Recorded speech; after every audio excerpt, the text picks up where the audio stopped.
It has been a rocky week for America's credit. Downgraded AAA to AA plus by Fitch Ratings, the first downgrade by a major ratings firm in over a decade.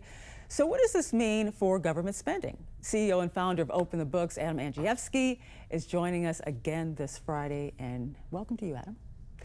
Good morning, Angela. Let's talk about this downgrade. What Fitch attributed to this downgrade, to a steady deterioration in the standards of governance over the last 20 years, including fiscal and debt matters. Now that covers both types of administrations and both majorities in Congress.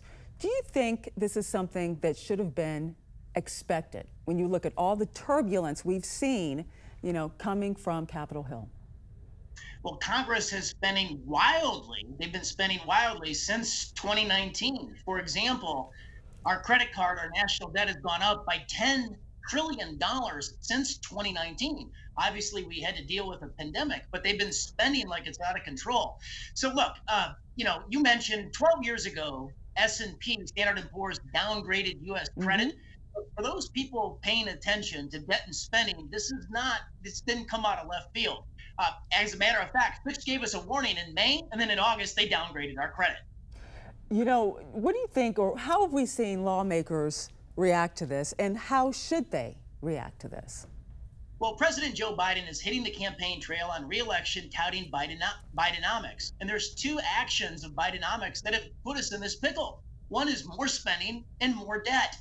But Angela, make no mistake, Republicans for far too long have joined Democrats to drain the U.S. Treasury from the left and the right. So this is a bipartisan problem.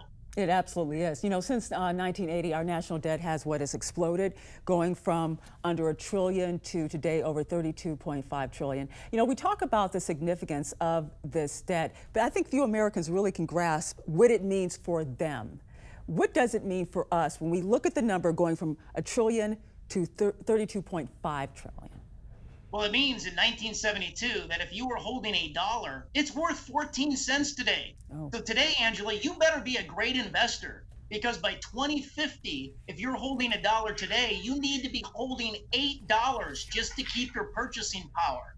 And that's what happens when they add to the national debt. When they spend money that we don't have against future generations, it erodes the purchasing power of $1. You got to invest well just to keep up. And it erodes, the investment value, but it also has a ripple effect, a global effect.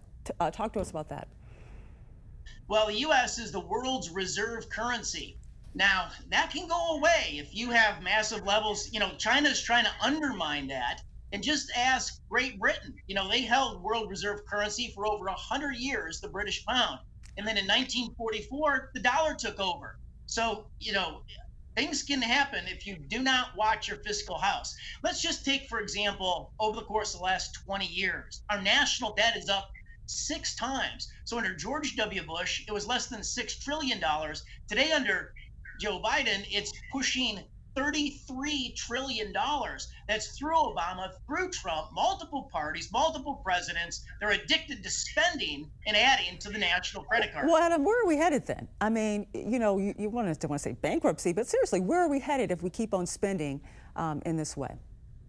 Well, we need to do 3 things, Angela, and the president as the executive can lead by example on this, and so can every mayor in a U.S. city or county.